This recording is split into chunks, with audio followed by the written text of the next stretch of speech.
As últimas semanas, o Caribe voltou aos holofotes de novo. Ataques de embarcações, acusações mútuas, mobilização militar, tratados estratégicos. De um lado, os Estados Unidos, do outro, a Venezuela de Nicolás Maduro.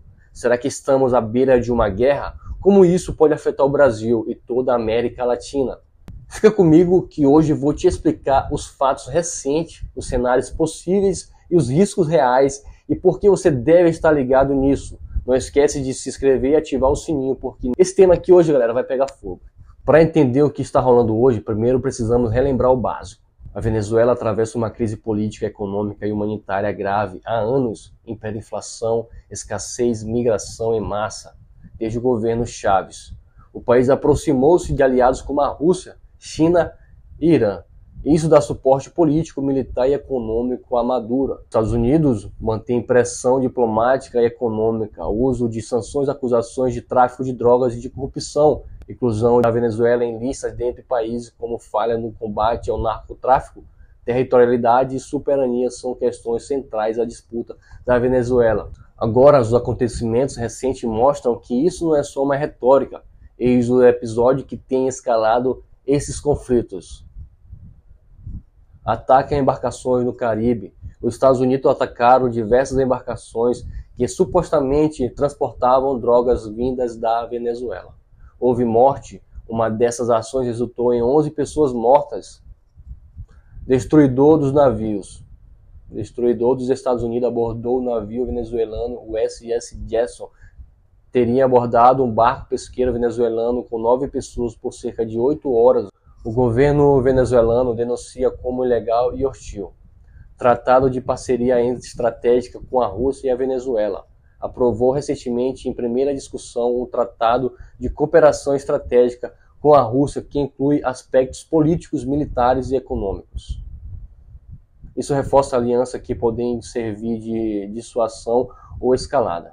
O governo norte-americano estuda ações que vão além dos ataques a embarcações. Possíveis operações dentro da Venezuela, ameaças de derrubar aeronaves, entre outros. Maduro e seus apoiadores respondem mobilizando milícias ou fazendo discursos fortes de defesa. Esses fatos combinados criam um ambiente de alta tensão, onde qualquer erro de cálculo pode gerar consequências graves. Então, quais são os cenários que podemos visualizar daqui para frente? O primeiro cenário é a intimidação e a guerra híbrida, aumento de pressões diplomáticas, operações navais ou áreas limitadas, uso de sanções ainda mais pesadas, desinformação, apoio a desistências internas. Tudo sem invasão aberta. O cenário 2 é a ação militar pontual dos Estados Unidos, ataques específicos a alvos considerados pelo governo americano como ligados ao narcotráfico ou a ameaça militar, talvez inclusive bombardeios ou incursões em áreas costeiras. Não necessariamente invasão total, mas ação com risco real. O cenário 3 é a escalada de conflitos regional se houver participação de outras potências como Rússia e China.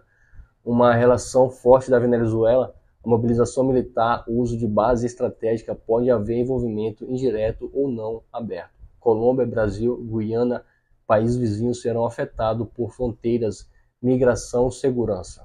E o quarto cenário é a diplomacia e contenção. Elementos mais desejáveis como pressão interna, organizações de Estado como a ONU, a União Europeia, diálogos e mediações, acordos temporários, neutralidade de países vizinhos, inclusive o Brasil. Para evitar a escalada militar, tem chance especialmente se os custos forem considerados muito altos. Agora, e o Brasil? Como isso nos afeta diretamente? Desestabilização política regional, instabilidade em países vizinhos pode gerar reflexo na economia, nas alianças diplomáticas, na segurança. Se for visto que o Brasil apoia um lado ou tende a investir diplomática ou militarmente, pode haver tensões interna e externa. Economia e investidores observam o risco geopolítico que se percebe que a América do Sul está quente. Militarmente, isso pode afetar comércio, o fluxo de capitais, turismo e o petróleo, importações e exportações também. Então, em relação ambiental, na Amazônia, fronteira com Venezuela, existe sobreposição de questões como desmatamento, mineração ilegal, garimpo, pressão de grupos que podem aproveitar o caos, imagem internacional e diplomacia. O Brasil pode ser pressionado a se posicionar Se ficar neutro demais, pode perder espaço de influência. Se aproximar de um lado, pode gerar danos ao relacionamento com outros. As decisões terão consequências. Mas antes de imaginar guerra total, é importante pensar probabilidades. Os Estados Unidos tem muitas frontes: políticas internas, polarizada, compromissos militares globais. Intervenções custam muito em vida, diplomacia, imagem internacional. Países vizinhos como Brasil, Colômbia, México tendem a repulsar intervenções militares externas, especialmente devido ao princípio de soberania. Isso gera barreiras diplomáticas importantes.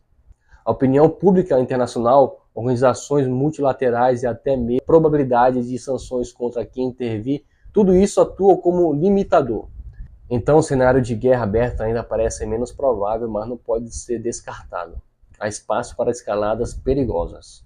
Então, onde estamos? Estamos a uma encruzilhada geopolítica. Cada movimento conta uma decisão de governo aqui, uma mobilização ali, uma provocação militar lá. Tudo aumenta o risco. Se eu tivesse que apostar, acho que vamos ver uma escalada de tensões diplomáticas e militares limitada com pressão para a negociação. A guerra total, só se muitos erros foram cometidos. Mas isso afeta você direto, porque estabilidade regional significa segurança, boas relações internacionais, comércio, paz.